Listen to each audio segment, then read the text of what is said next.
Okay, I'm going to give you guys a very quick little tutorial on how you can edit your images using adjustment layers. So I've got Photoshop up and running here. I'm going to set my new canvas. Doesn't necessarily matter which one I'm going to go to. Make sure I have that 300 resolution. And File, and then I'm going to Place Embedded, and I'm going to select this image here, which you guys will all have access to in Google Classroom. Now, there's a couple things that you can do. Of course, you can resize this and just pull this out to scale so that it fits the canvas size that you set. But if you don't want to lose any of that information on the edges of your paper, when you hit enter, if you say image trim, should be able to trim up that excess stuff that's on your background.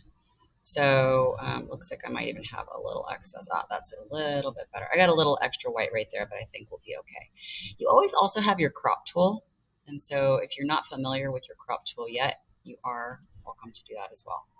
Now, your adjustment layers. So your image adjustments, you have two locations that you can do that. One is over here. So if you go image and then pop out adjustments, you're going to see that you've got some familiar things like brightness and contrast or levels, hue, saturation, so on and so forth. If you do this, and that's fine, you're welcome to do this, and it's going to, edit that image. However, doing that actually makes changes to the actual photograph. And so it is considered a destructive editing process because what you're actually doing is you are changing the real photo itself. Your adjustment layers are over here, and this is considered a non-destructive editing process. So by doing this, what you're going to do is it's going to create a filter that sits up on top of that layer. Now, that might not seem like the most important thing, but it's kind of a big deal in terms of editing photography because you are usually going to want to preserve the original photo and the integrity of the original photo.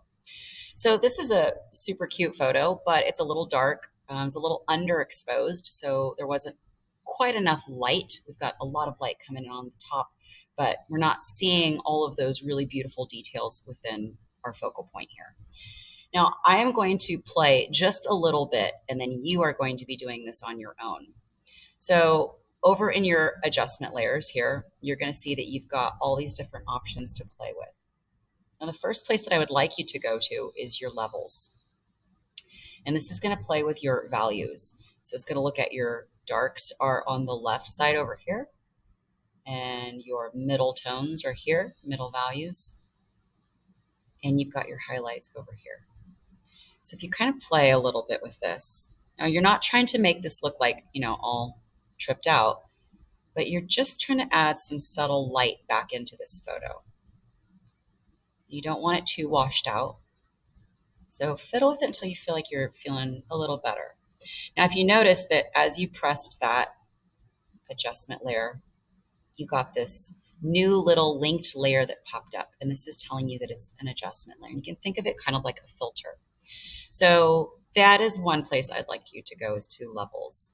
Now, curves is another one. It's very similar. This is going to be, the edge of this line is going to be your darks. So you are allowed to kind of crank your darks either a little bit darker or pop them up a little lighter. You can also manipulate this line in different ways. Usually I like to kind of turn it into some sort of a soft S. But as you start kind of fiddling with it, you're going to see that your image is really starting to change. Now, if you go a little too crazy, you're going to get some interesting looks. And there's nothing wrong with editing your photos in a really unique way. However, for right now in this exercise, I actually want you to try to edit it to be as realistic as possible. So I'm going to delete this layer. And I did that by right-clicking here and saying delete layer and saying yes. So again, by sectioning everything out, it allows us to preserve our original photo. So I'm going to go back here to adjustment layers, and I might redo my curves just a little bit. Okay, so I'm starting to pop out some color, maybe just a little bit. Coming over here to adjustment layers, I'm going to go to hue and saturation. Now, hue is another word for color. So you could take your color toggle and you really, again, change out a lot of stuff with your color, but we're not necessarily wanting to do that. So I'm going to try to get this back to, might pump up a little. No, I'm going to leave it right there. You could add maybe a little bit of color in. So this is adding color. Saturation is the amount of color. So again, if you go all the way up, you're going to hit real crazy colors, but we might want to pump just a little bit more color into this, just a tiny bit. Lightness and darkness is pretty self-explanatory, and I feel like I'm feeling pretty good about my lights and darks. So I'm now going to come back over here. You do have color balance, and this is the balance between the colors in a digital realm. You're using cyan and red, magenta to green, yellow to blue. So this is the balance between the colors. Now, if you go over on your blue, you're adding in more, you're adding in too much yellow. So you might just sort of play with where your colors are and see if you feel like anything is just looking a little bit richer for you. I'm feeling okay about that. Now, exposure, you're going to be learning about exposure when we get into manual modes. This is the amount of light that hit the lens and created the image. And if something is overexposed, you're going to have way too much light.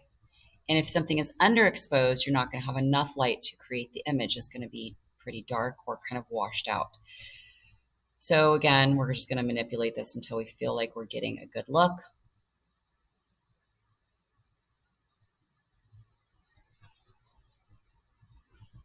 I think I'm going to just kind of leave it here. Now you do have a photo filter, and you can change the color that you are sort of putting on top of this picture. So if I take this all the way out, you're going to see it kind of loses a bit of warmth. If I add it in, I might be making my image just a little bit too orange. You can change to a different color to get a different kind of a vibe. But I think that color was actually pretty perfect for this choice here. Kind of warms it up, makes it feel like a summer day.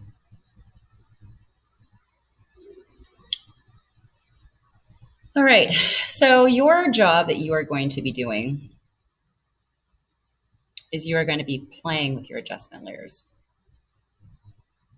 And you're going to feel what happens when you work with each of them. And if you get to a point where you're like, you know what, I'm not super loving this, I want you to just feel like you're going to go back and delete the layer.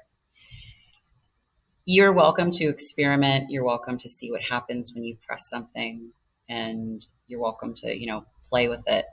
However, when you're done and you turn this in, I want you to turn in an image that looks like it's really been cleaned up, and it's rich in color, it's rich in value, where you see the darks and you see the lights, and you're able to see all the details of the person.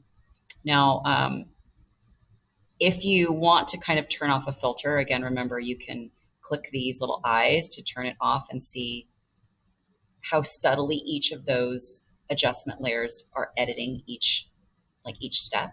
It's a good way to check that. Again, when you're done, you are going to come over here and you are going to flatten your layer.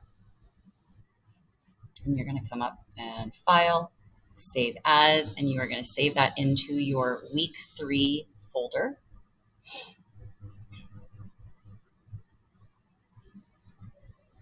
So week 3 folder, find your name. If you're not doing weeks, not saving in weeks yet, you really need to start. So new folder, week 3.